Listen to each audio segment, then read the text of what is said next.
Good day to everyone. I am Dr. Raul F. Moyong, University President of Iloilo Science and Technology University. I am happy to share to everyone the gender and development milestone that is at your way. The Iloilo Science and Technology University is serious in implementing gender and development, as gender sensitivity is one of the outcomes we expect from our graduates. This is the reason why we work hard to make this a realization. The university follows this gender mainstreaming framework.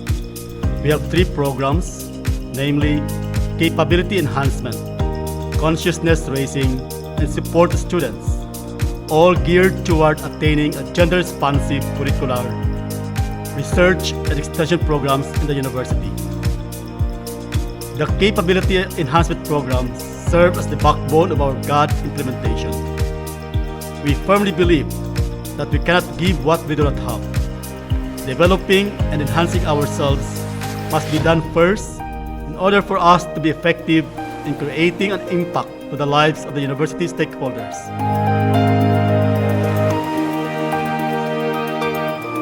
Enhancing the capability of GOD focal point system is done through trainings and seminars that will equip them not only on the basics of gender development, but also social realities that create a change of mindset from what we used to believe in practice to value-laden gender perspective. They actively participated in trainings on gender-responsive management and GOD capability heightening activity, where they were able to better appreciate the gender advocacy, especially the utilization of the GOD budget.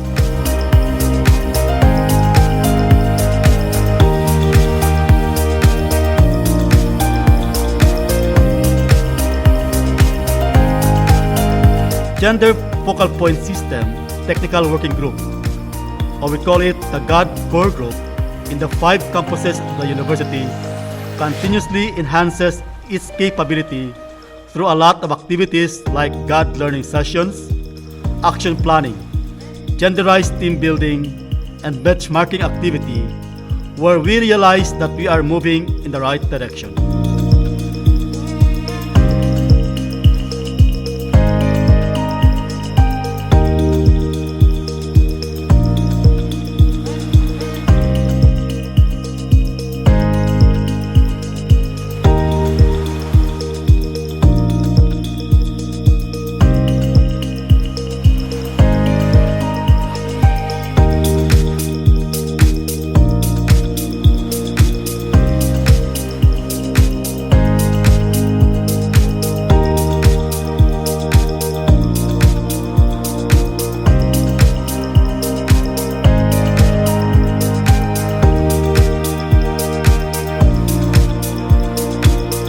We consider our gender mainstreaming efforts in the curricular programs as one of the best GOD practices. In doing so, we consider our curricular programs gender responsive. It is our objective to integrate gender in classroom instruction. Thus, the faculty plays a very important role in our gender mainstreaming effort. To make this integration effective, faculty members have to undergo a process such as orient, integrate, manage, and sustain. The first stage, orient. Faculty members were given gender orientation. They were given a comprehensive background about gender and development with emphasis on gender issues and pertinent laws. This is the start of the change of mindset among most of the members of the faculty.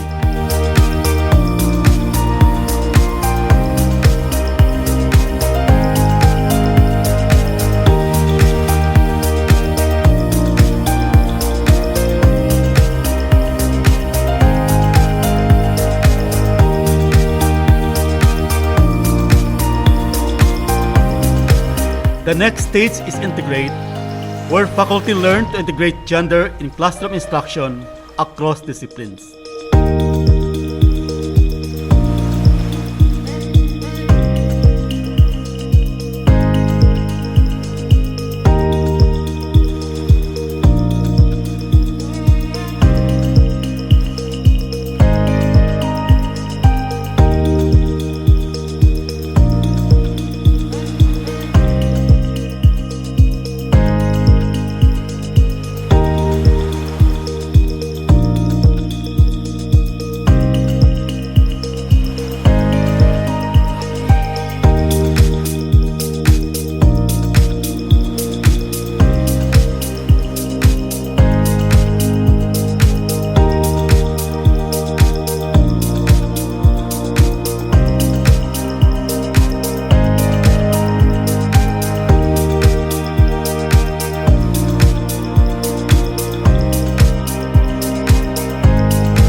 third process is managed, where the self is better realized.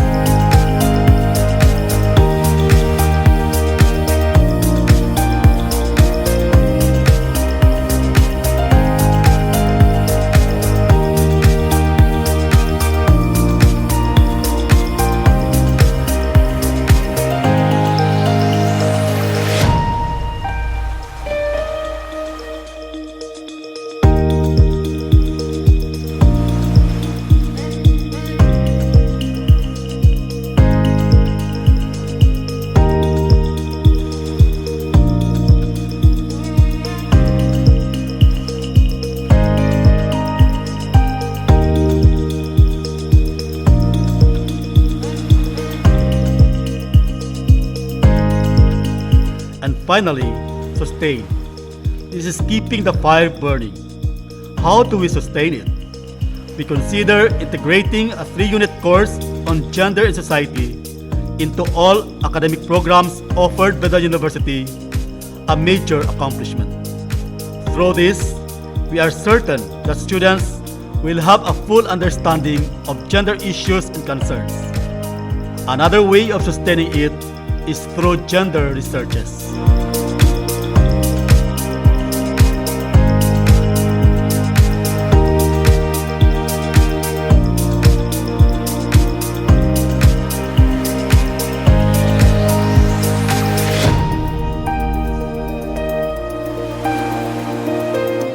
The staff serves as frontline and supports the personnel to clients of the university.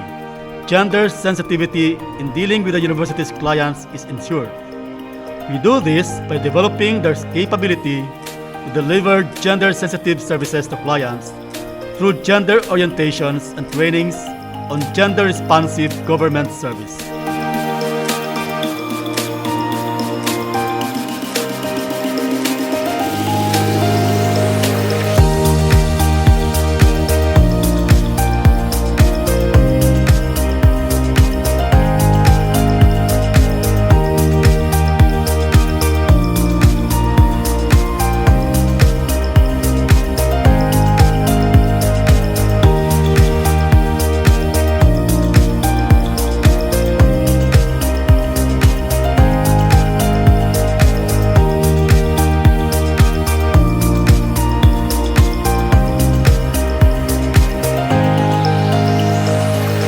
Student leaders play a critical role in our implementation of the GOD program. Through them, we become aware of students' needs and concerns. Our gender peer advocates, they help us in our mainstreaming efforts. They are given trainings to equip them with basic knowledge and skills for them to better contribute to the gender mainstreaming activities of the university. They were given trainings on gender sensitivity and handling gender-based violence in the campus. Together with our student leaders, they were also given a training on gender-responsive leadership.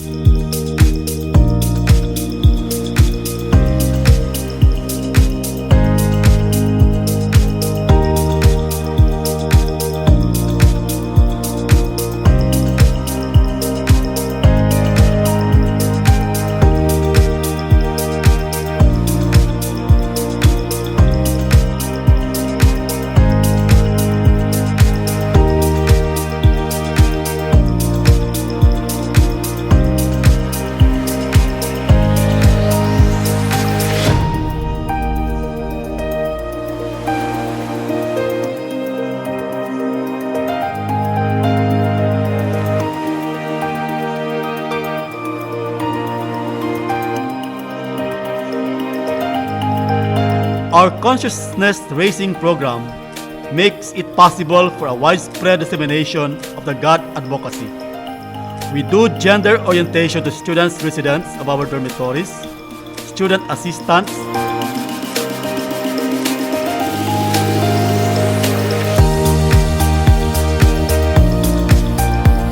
graduate students,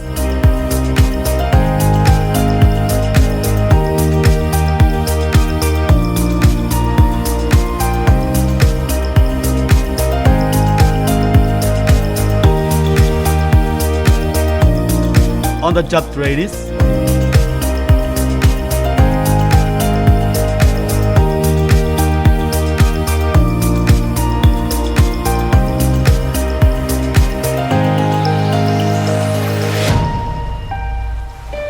first-year college and laboratory school students.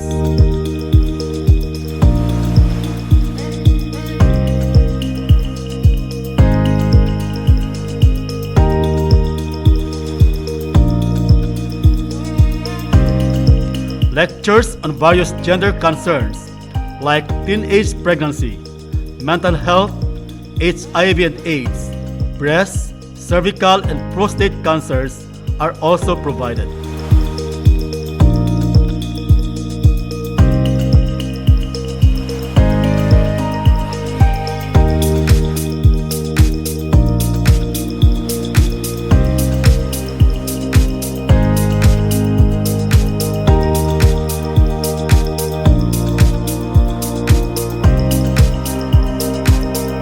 We bring the God advocacy to our partner communities. Lectures on the Public Act 9262 and gender-sensitive parenting are topics we usually highlight.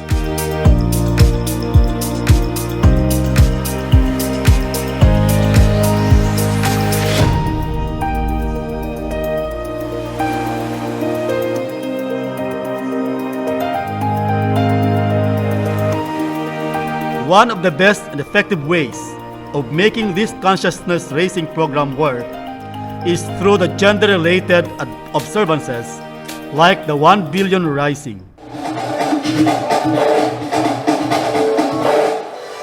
Bakit nga ba di mabubuhay ang bayan kung walang kababaihan? Ngunit kung tayo'y sakal parang walang hanggan. Bakit nga ba mabuhin sa ating mukha na tayong lahat ay biktima?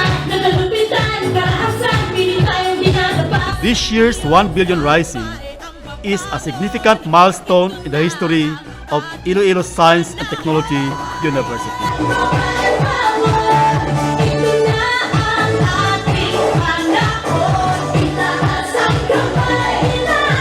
kamay, at tayo'y lalaban ng sabay-sabay. Bawat itak, bawat galaw, buong katamay, sumisigaw.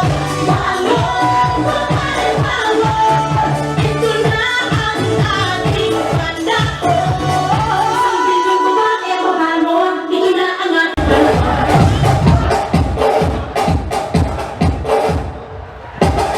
bangon, bangon.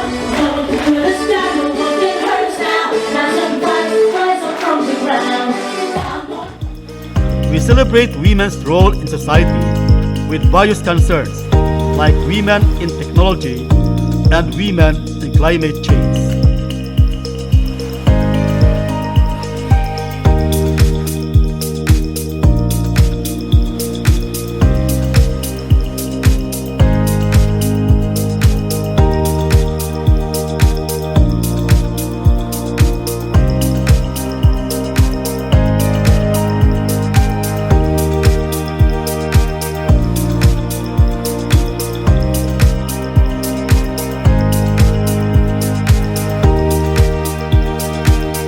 Make sure that we also recognize the important role of men in our society.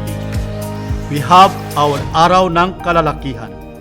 We launched our KKK or Kalalakihan Kontra Karahasan last November 2019. We strongly believe that men can be effective gender advocates. World AIDS Day is significant to us. We have our annual hataw to fight AIDS, HIV testing, and walk to end vow.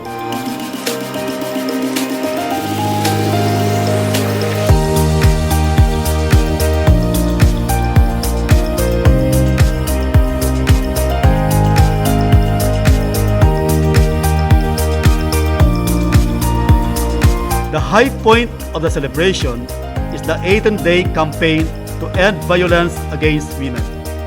We consider this the best consciousness-raising activity as students participate in a number of contests like songwriting, spoken poetry, essay writing, poster making, and the God Quiz Bee.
aim of reaching out to as many clients as we can is realized through the IEC materials.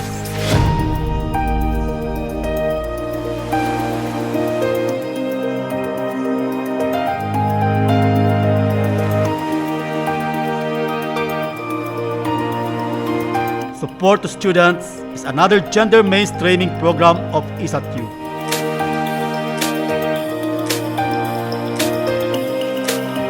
With the intention of giving the best services to our students, we make sure that the service providers are gender sensitive, shows compassion to clients, and have the passion to work they do.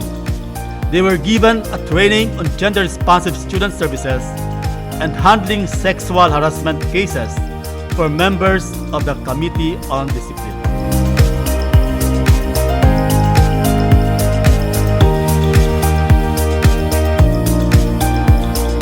Our support to students also covers their academics.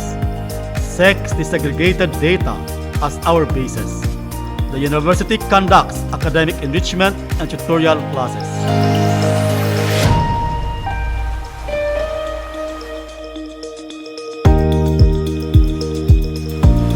We also make sure that infrastructure projects are genderized.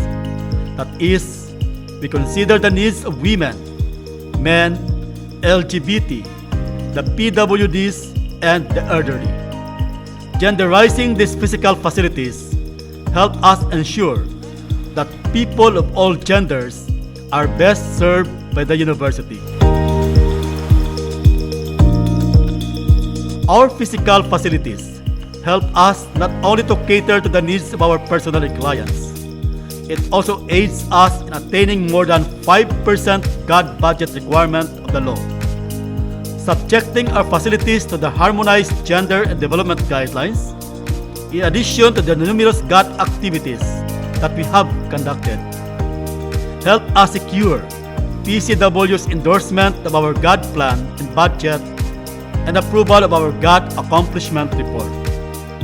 We always work hard for this endorsement. The Gender Mainstreaming Monitoring System commenced in 2016. Since then, ISATU has been granted endorsement of its GAD plan and budget by the Philippine Commission on Women. Likewise, submission of our GAD Annual Accomplishment Report via the GMMS is ensured. ISATU tries to see an opportunity behind the pandemic. Webinars were conducted to fit what our clients need during these times of crisis.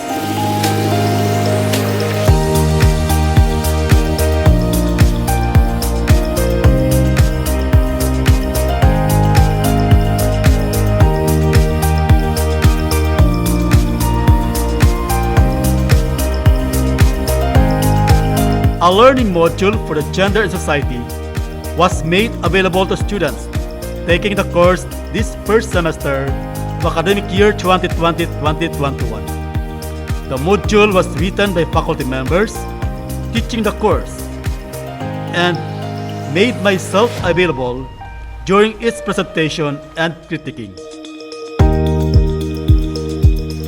What is behind the GAD implementation? Our own way, open-mindedness, cooperation, willingness to change, compassion, firm belief that there must be a balance between technical and soft skills, practicing, walk our talk, and the most important of all, leadership, support, and presence of the head of the university. In ISATU, we do gender not because it is a law. For us, it is a way of life. It is our social responsibility.